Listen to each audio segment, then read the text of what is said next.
망 십자가 흥탄. 이게 무슨 제목인가 싶은데요. 뭐 다른 거 다 잊어버리셔도 되고요. 십자가만 기억하셨으면 좋겠습니다. 먼저 본문 말씀 함께 교독하도록 하겠습니다. 예수께서 그들에게 물으셨다. 그러면 너희는 나를 누구라고 하느냐? 베드로가 예수께 대답하였다. 선생님은 그리스도이십니다. 예수께서 그들에게 경고하시기를 자기 나라와 아버지와 많은 나라가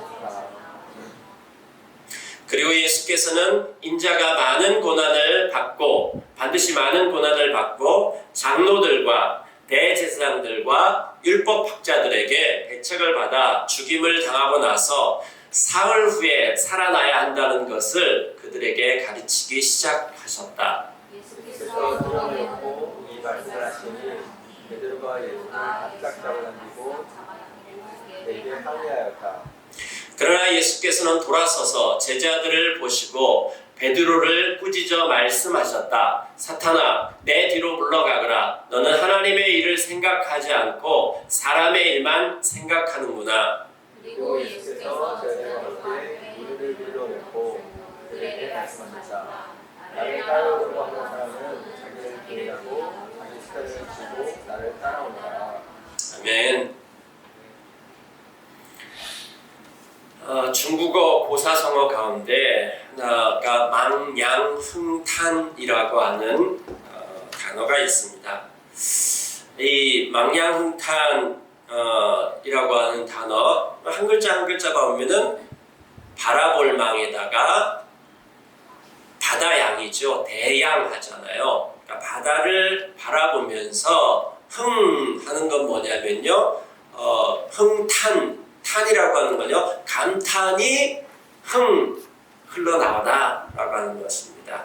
그래서 바다를 보면서 감탄하는 것입니다. 이게 최근에 이제 중국어에서는 조금 다른 의미로 쓰여지고 있습니다. 그러니까 어마어마한 위대하고 아주 어마어마한 것 앞에서 자기의 초라함을 발견한다. 그런 의미에서 그렇게 썩 좋은 의미는 아닌데 원래의 의미는 그 의미가 아닙니다. 원래의 의미는 이 이야기는 어디서부터 시작되냐면요. 중국의 황하강이라고 있습니다. 이 황하강이 굉장히 긴 강입니다. 황하강과 그 다음에 이 장강이 두 개의 그 강이 있는데 그 중에 황하강이 있는데 이 황하강에 신이 있는데 황하강의 그 신을 하백이라고 얘기합니다. 하백이라고 하는 이 신이 보기에 곳곳에서 물이 흘러들잖아요. 그래서 그게 황하강으로 다 모인단 말이에요. 특별히 이제 비가 많이 오고 그러면은 이 황하강이 굉장히 넓어집니다. 그러니까 이 황하강의 신인 하백은 자신이 으뜸이라고 생각했습니다. 나보다 더 큰 사람이 있을까? 이 황하강보다 더 어마어마한 강은 없을 거야. 내가 최고야 이렇게 생각했습니다. 근데 어느 날 자라가 지나가다가 아닌데 더 큰 데 있는데 뭐 이렇게 얘기한 거예요. 그게 계속 걸린 거예요. 그래가지고 진짜냐? 하고 이제 그 강물을 따라서 끝까지 가봤어요. 끝까지 갔는데 진짜 있는 거예요. 그래서 도달한 바다가 이 발해. 그러니까 우리나라는 지금 서해죠. 저 서해에 도달한 것입니다. 그 바다를 보고서 자신이 살고 있었던 세계가 얼마나 작은 세계였는지를 깨달았습니다. 그리고 이 바다의 신한테 얘기했습니다. 야, 오늘 이곳에 와봤더니만은 바다를 보고 나서 정말 내가 상상할 수 없을 만큼 그런 위대한 것이 있다는 것을 깨달았습니다. 하마터면은 저는 세상 사람들에게 비웃음을 살 뻔했습니다. 이렇게 얘기를 했습니다. 그랬더니 바다의 신이 이 하백한테 강의 신, 황하강의 신에게 뭐라고 얘기했냐면은 우물한 개구리. 여러분, 우물한 개구리라는 단어가 여기서 나왔습니다. 우물한 개구리에게 바다를 얘기할 수 없고, 여름벌레에게 얼음에 대해서 얘기할 수 없고, 편협한 지식인에게 진정한 도의 세계를 얘기할 수 없는데, 너는 오늘 자기가 얼마나 이 큰 바다를 보고 부족함을 깨달았으니까 너하고는 내가 큰 이치를 논할 수 있겠구나, 이런 말을 했다고 합니다. 여러분, 예수 믿은 지 얼마나 됐습니까? 주비전 스토리가 시작된 지 2년이 되어가고 있습니다. 2023년도 3개월이 지났습니다. 여러분은 감탄하고 있습니까? 망냥 흥탄과 같은 일이 여러분 가운데 있습니까? 아니면은 우물한 개구리로 여름 벌레처럼 그것이 그 세계가 전부라고 생각하면서 살아가고 있지는 않습니까? 하나님 흥탄하고 있습니까? 하나님 바라보면서 이야 이렇게 감탄하고 있습니까?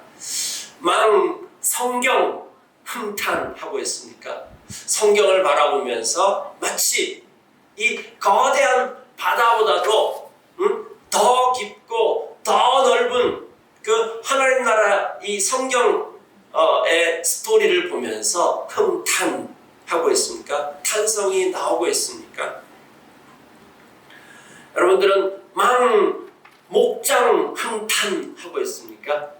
이 목장 모임의 세계에 들어와서 이전에 알지 못했던 이 목장 생활, 공동체의 생활, 이것은 바다보다도 넓고 깊은 것이, 여기 안에 왜 성경에 하나님의 비밀이 공동체라고 얘기했는지, 왜 거기에 하나님의 신비가 있다라고 얘기했는지 이제야 내가 알았습니다 라고 감탄하고 있습니까? 1대1 흥탄하고 있습니까? 이 1대1의 세계에 들어왔어. 내가 이전에는 1대1 공부만 했는데 내가 누군가를 품고서 사랑하고 그 다음에 양육하는 것들을 그 일에 하나님 앞에 하나님의 일에 동참했어요. 그랬더니만은 또 다른 세계가 있네. 내가 이전에 경험해보지 못했던 또 다른 세계가 있으면서 흥탄하는 삶을 살고 있습니까? 예수 믿는 삶, 우리가 하나님 만나요? 바다 정도가 아니죠. 바다 정도가 아니죠. 매일매일 말씀을 통해서 하나님을 만나고 공동체를 경험하고 하나님 나라의 삶이 우리를 통해서 유통이 되어지고 또 우리를 통해서 생명의 역사가 일어난다라면은 우리는 감탄하고 찬양하고 그 다음에 그런 물줄기들이 모이는 자리가 어딥니까? 이 주일 예배잖아요. 이 주일 예배는 개인의 삶과 공동체의 삶, 목장 생활들과 그 다음에 자신의 직업과 가정과 이 모든 것에서 경험한 하나님을 이곳에 모여가지고 우리가 함께 하나님 앞에 감탄하며 찬양하는 것이 바로 주일 예배인 것입니다. 감동 없이 신앙생활하고 또 이 하나님의 일하심에 수많은 것들을 경험하지 않고 신앙생활하는 것, 그러고 있지 않습니까? 여러분 어떻습니까? 여러분들은 흥탄하고 있습니까? 아니면 날마다 죽겠다고 탄식하고 있습니까? 여러분 그리스도 신앙생활하면서 예수 믿는 삶을 살아가면서 이 만선의 고백을 하고 있습니까? 고기가 가득 잡힌 그런 배처럼 가득 채운 것을 경험하고 있습니까? 아니면 베드로가 고백했던 것처럼 밤이 맞도록 수고했지만은 단 한 마리도 잡지 못한 그 삶을 살고 있지는 않습니까? 여러분 깊은 바다로 나아가고 있습니까? 아니면 얕은 물가에 있습니까? 같은 물가에는 아무것도 없습니다. 깊은 데로 나아가야 되지 않겠습니까? 어떻게 그런 삶을 살 수 있을까요? 망 하나님, 망 십자가 흥탄하면서 살아갈 수 있을까요? 오늘 제가 여러분들한테 그 답을 오늘 본문을 통해서 함께 나눌 것인데, 간단하게 얘기하면 십자가입니다. 십자가를 통해서 우리를 깊은 데로, 그 다음에 흥탄하는 그 세계로 우리를 이끌어가는 것입니다. 자, 첫 번째, 십자가를 져야지 보이게 되는 것입니다.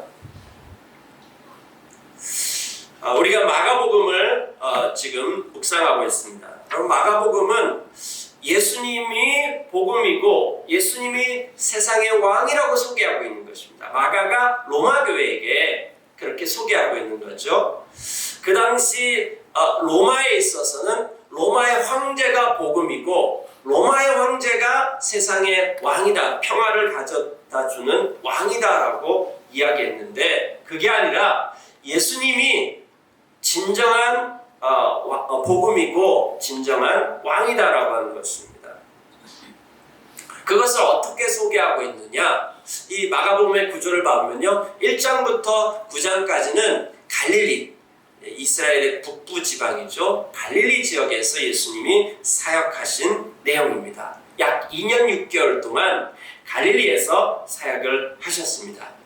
자, 이 갈릴리에 사역하시면서 무슨 일을 하셨냐면은 하나님 나라에 대해서, 하나님 나라가 왔다. 하나님 나라가 왔다. 그리고 그 하나님 나라가 온 것을 뭘 통해서 보여줬냐면요, 치유하고 귀신을 내쫓고 이런 것들을 통해 가지고 하나님 나라가 온 것을 보여주셨습니다. 그러면서 이 갈릴리 사역은 맨 처음에는 이 무리들, 군중들을 대상으로 그들에게 사역을 했는데, 점점 더 뒤로 가면 갈수록 12 제자에게 집중을 하셨습니다. 그러고 난 다음에 10장은요, 갈릴리에서 예루살렘으로 이제 이동하는 내용입니다. 그리고 11장부터 16장까지는 예루살렘에 도착해서 일어난 일입니다. 예루살렘에서 도착해서 약 일주일 동안 있었던 이야기입니다. 저 이야기의 분량이 되게 많죠. 그리고 이 예루살렘에서 있었던 사역의 핵심 키워드는 십자가라고 얘기할 수 있습니다. 그래서 하나님 나라에 대해서 얘기했고, 이 하나님의 나라가 어떻게 임하느냐? 십자가를 통해서 임한다. 네. 이게 핵심 내용입니다. 자, 갈릴리에서 사역하고 난 다음에 이제 예루살렘으로 올라가는 것은 그 하나님의 나라가 임하게 하기 위해서 올라가는데, 이것을 제자들에게 나누는 내용이 10장에 대한 내용입니다. 오늘 본문은 예수님께서 갈릴리 사역을 마무리하는 그 시점입니다. 저기 1장부터 9장 해가지고 하얀 줄로 이렇게 딱 가죠. 저곳이 오늘 본문이 위치하는 곳입니다. 예수님께서 이제 이 갈릴리 사역을 마무리하고 이제 예루살렘으로 올라가야겠다. 이 제자들하고 2년 반 동안 같이 있고 난 다음에 한적한 곳 갈릴리에서 떠나가지고 갈릴리 북쪽에 가이사랴 빌립보라고 하는 한적한 곳에 가셔가지고 내가 누군지 아냐? 이렇게 물었습니다. 하지만 제자들이 알죠? 우리가 알죠? 당신은 그리스도이십니다. 하나님의 아들입니다. 구약 성경에 예언한 그 오실 왕입니다. 그 고백을 했습니다. 그거에 대해서 예수님이 처음으로 이제 공개적으로 시인을 했어요. 맞다. 내가 메시아다. 공개적으로 시인을 했습니다. 아마 제자들은 언제쯤 예수님이 이거에 대해서 드러내놓고 인정을 할 것인가 굉장히 기다렸습니다. 드디어 예수님께서 자신이 왕이심을 공개 선언했습니다. 그리고 난 다음에 자 이제 예수님이 왕이신 것을 선언하고 난 다음에 그 다음에 무슨 일이 있어야 될까요? 그 다음에 이제 예루살렘으로 올라가가지고 로마를 쫓아내고 이스라엘을 회복하고 예수님이 왕으로 등극하고 그 다음에 예수님이 통치하는 새로운 세상이 시작되어지는 것, 이게 정상적인 시나리오잖아요. 근데 예수님께서 이제 자신이 왕이신 것을 선언하고 난 다음에 이걸 어떻게 이루느냐를 그 뒤에 이어서 바로 얘기해 주셨습니다. 바로 얘기해 줬는데 이거는 엄청난 얘기를 하신 것입니다. 예수님께서 십자가에서 죽는 것을 통하여서 하나님의 나라를 세우시겠다라고 전략을 발표하는 것입니다. 그러고 난 다음에 예수님 또 뭐라고 하냐면은 나뿐만이 아니라 나를 따르는 모든 사람, 니네들도 십자가에서 십자가를 져야 되고 자기를 부인하고 십자가를 져야 된다. 이렇게 얘기를 한 겁니다. 자, 이 이야기를 듣고 난 다음에 제자들이 광분합니다. 그 중에 이 생각보다 행동이 빠른 분이 계시죠? 베드로. 이분이 예수님의 멱살을 잡은 것입니다.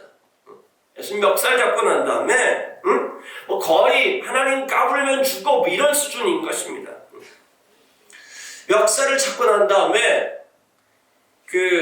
꾸짖었다고 되어 있습니다. 원어에 봐보면 예수님 막 꾸짖었습니다. 뭐 이런 얘기가 다 있냐고. 지금 자기들은 모든 거 다 포기하고 예수님 따라고 예수님한테 올인했는데 십자가에서 죽는다? 이게 뭔 얘기입니까? 그날부터 제자들에게는 멘붕이 왔습니다.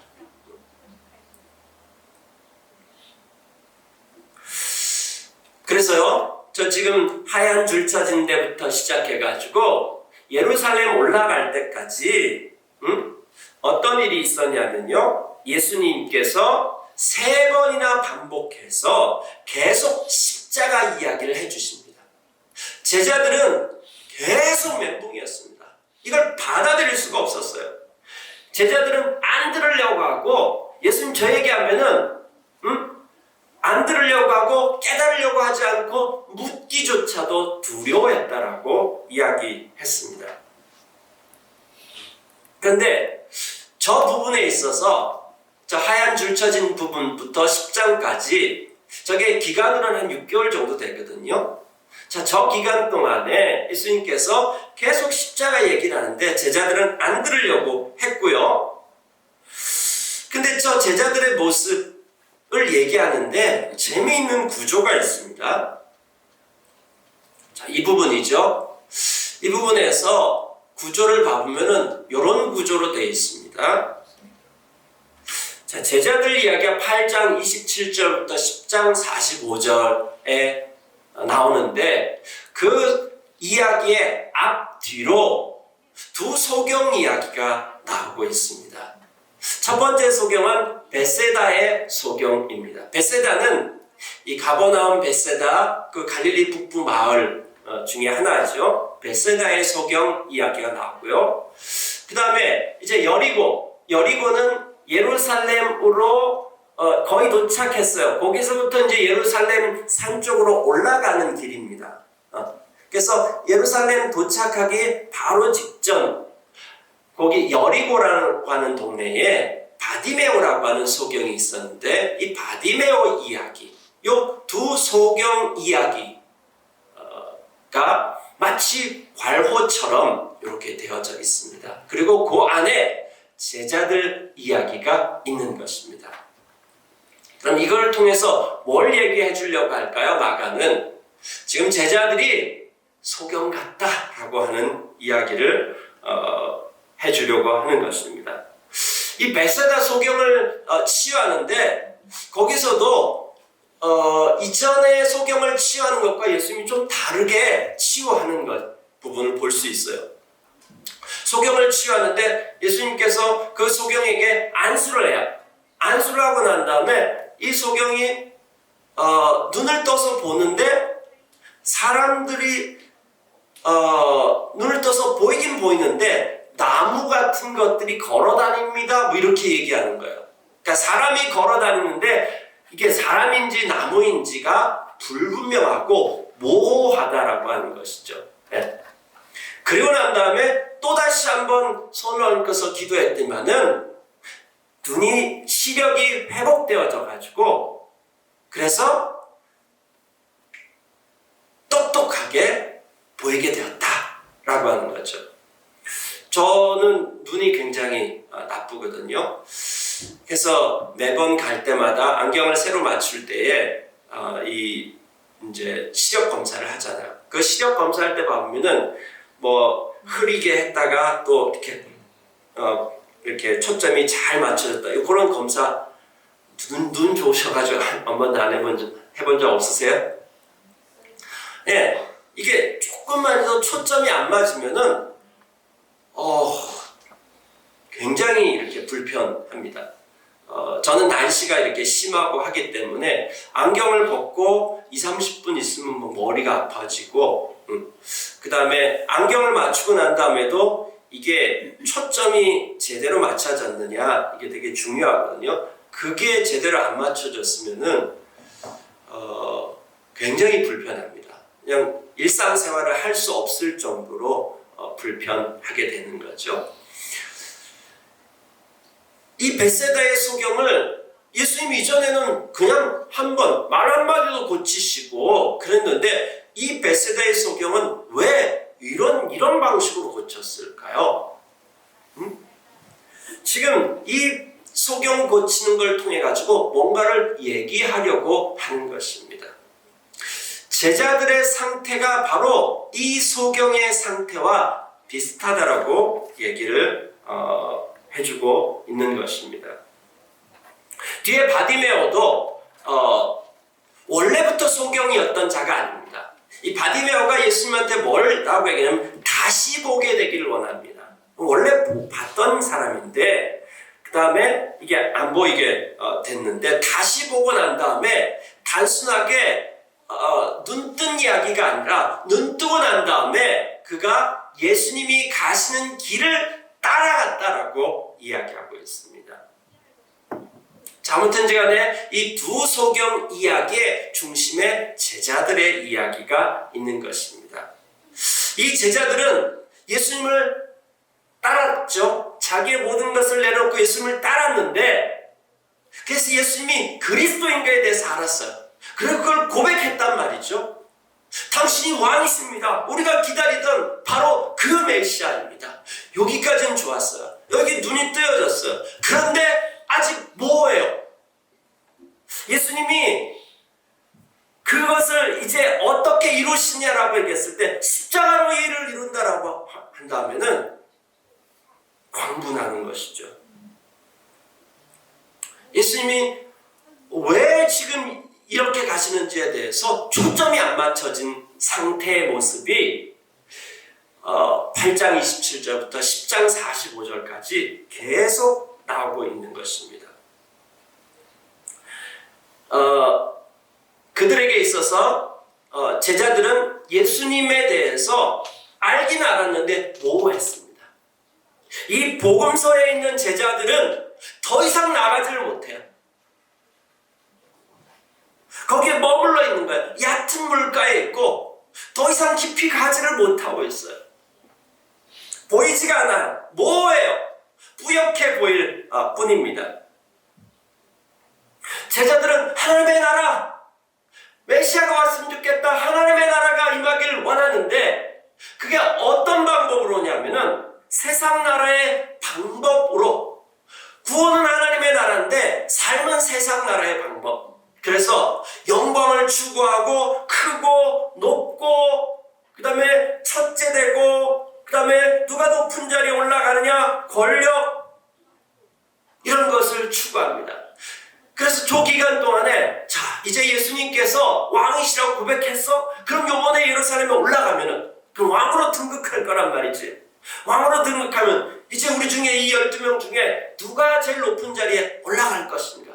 이것 때문에 계속 싸웁니다. 예수님 계속 십자가 얘기하는데 이거는 안 듣는다고 얘기하는 것입니다. 귀 막고서 안 들려요 뭐 이렇게 얘기하고 그 다음에 자기들끼리 있으면은 길가에서 계속 싸우는 것입니다. 싸워가지고 그럼 싸우면 무슨 일이 생길까요? 응?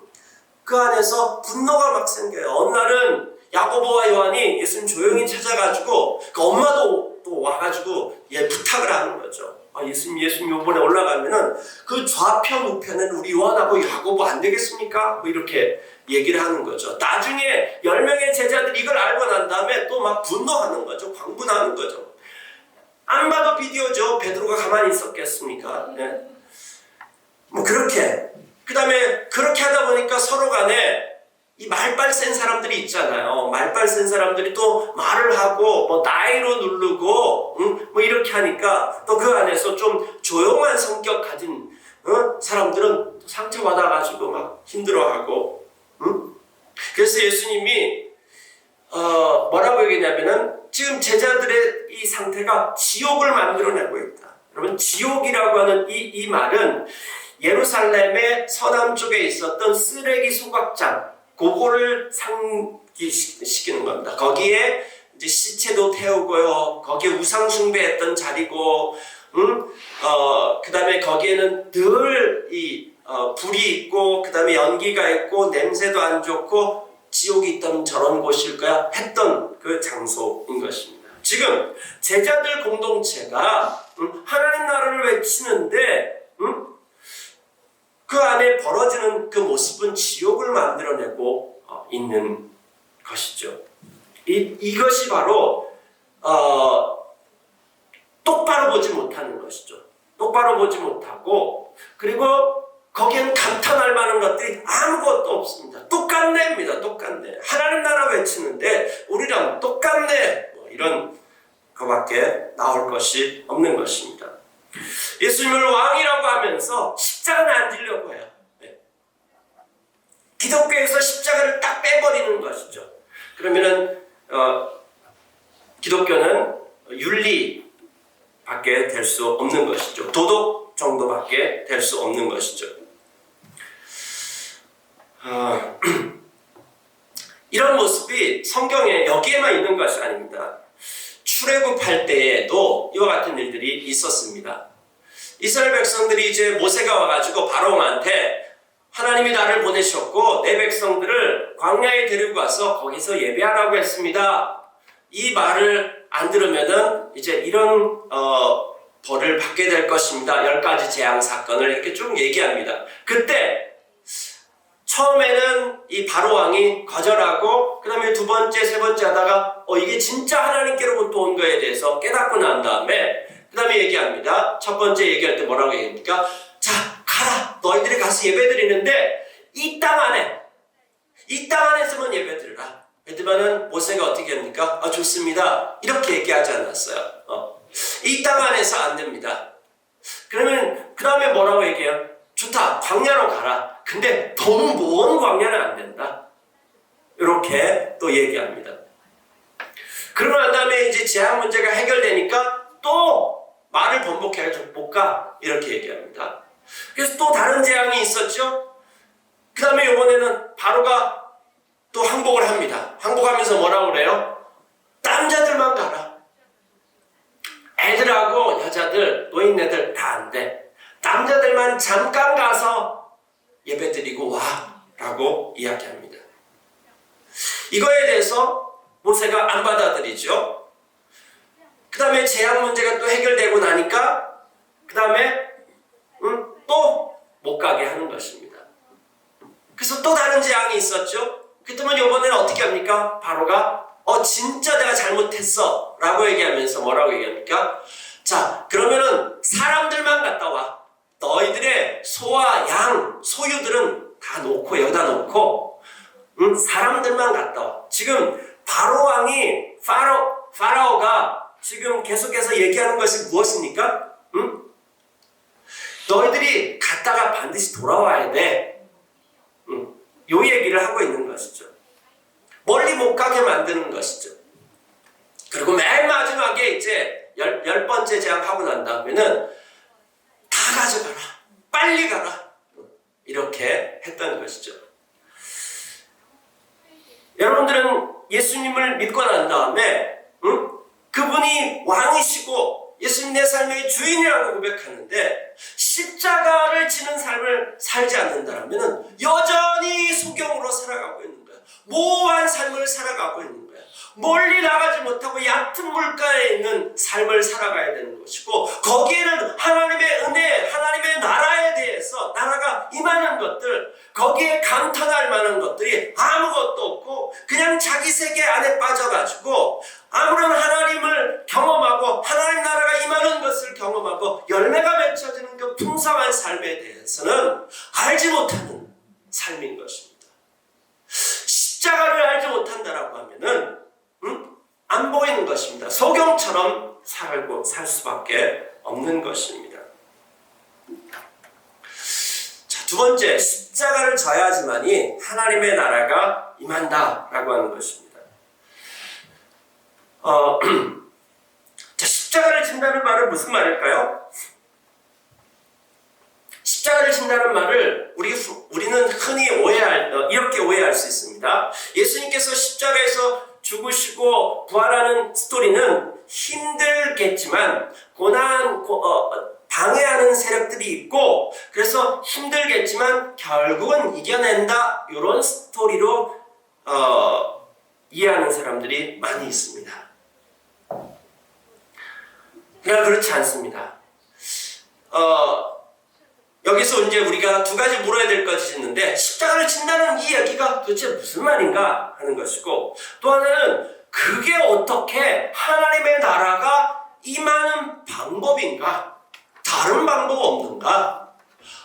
이게 왜 유일한 방법인가 하는 것입니다. 십자가를 진다는 말, 이게 무슨 말일까요?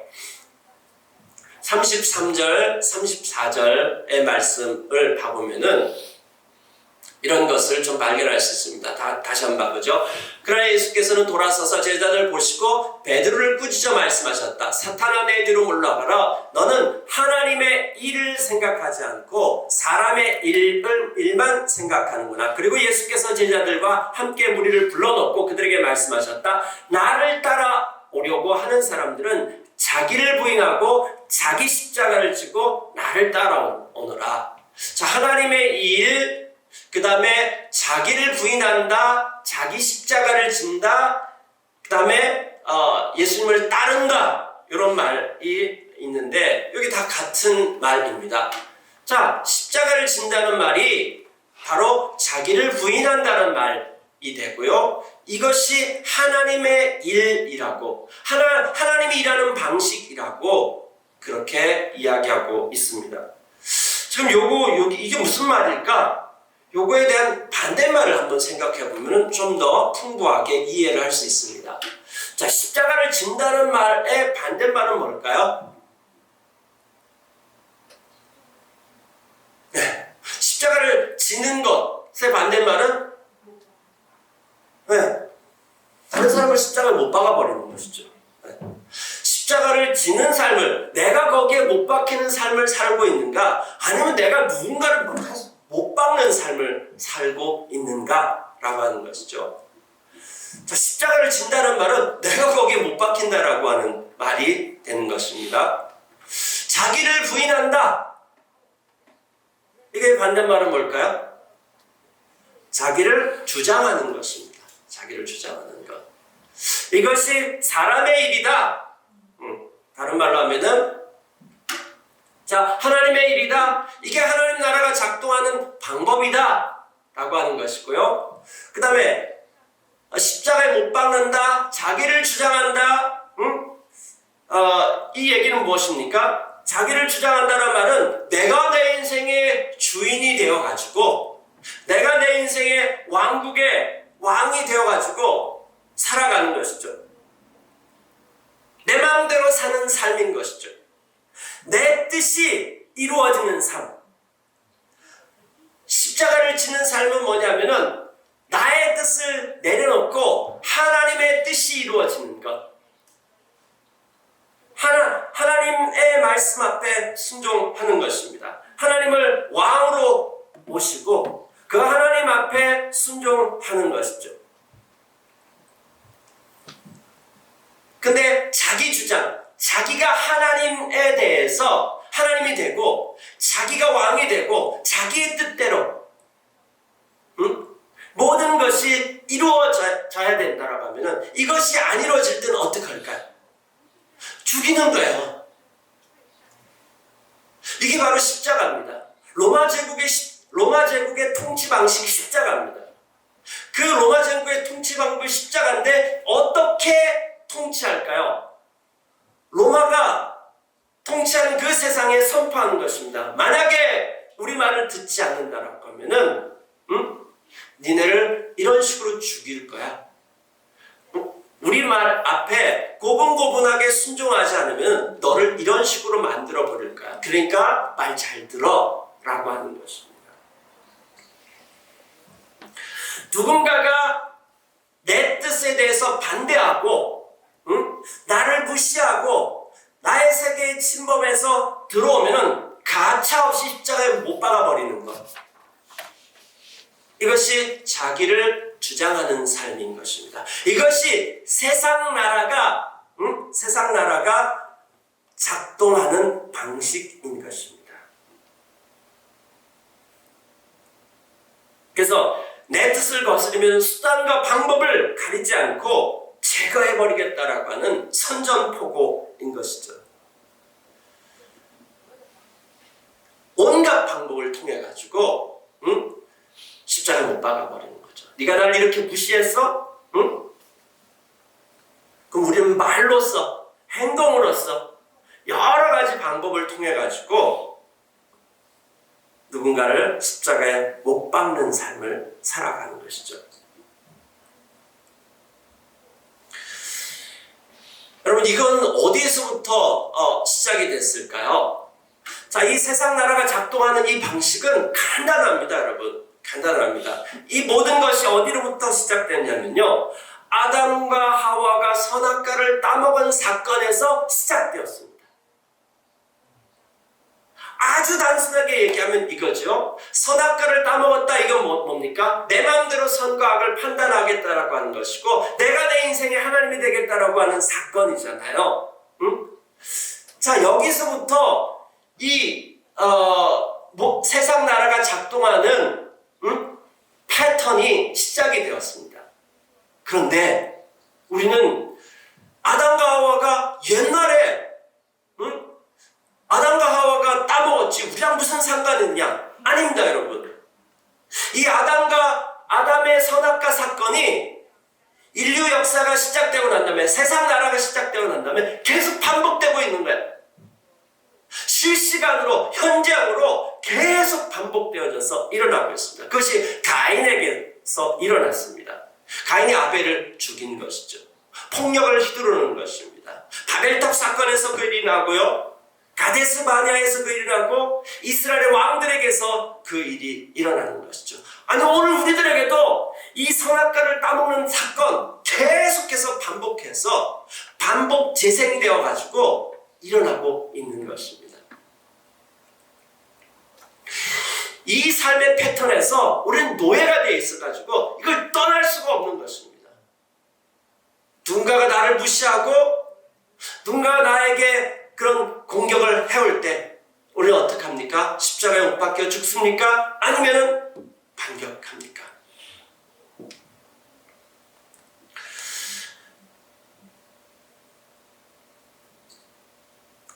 모든 사람은 이 패턴의 노예로 살아가고 있는 것입니다. 자, 이러한 세상을 어떻게 바로잡을 수 있을까요? 이런 방식에 대해서 세상 나라의 방식으로 예수님께서 군대를 동원하고 기적과 그 다음에 또 힘을 동원해가지고 사탄에 대해서 압력을 가하고 폭력을 사용하고 왜 이렇게 이 세상을 망가뜨려놨어? 니네 한번 좀 맞아볼래? 라고 하면서 얘기하고, 그 다음에 지금 이 로마 제국에 대해서도 니네가 우리 백성들 이렇게 괴롭혔어? 니네 좀 손 좀 봐줘야겠다. 이런 방식으로 하지 않으십니다. 왜냐하면요, 그런 방식으로 하면은 지금 예수님도 하나님도 세상 나라의 방식을 사용하고 있는 것이기 때문입니다. 하나님 나라의 작동 방식은 뭐냐면은 계속해서 얘기하는 것이 뭐냐면 사랑하고 섬기고 종이 되고 왕인데 사랑하고 섬기고 종이 되는,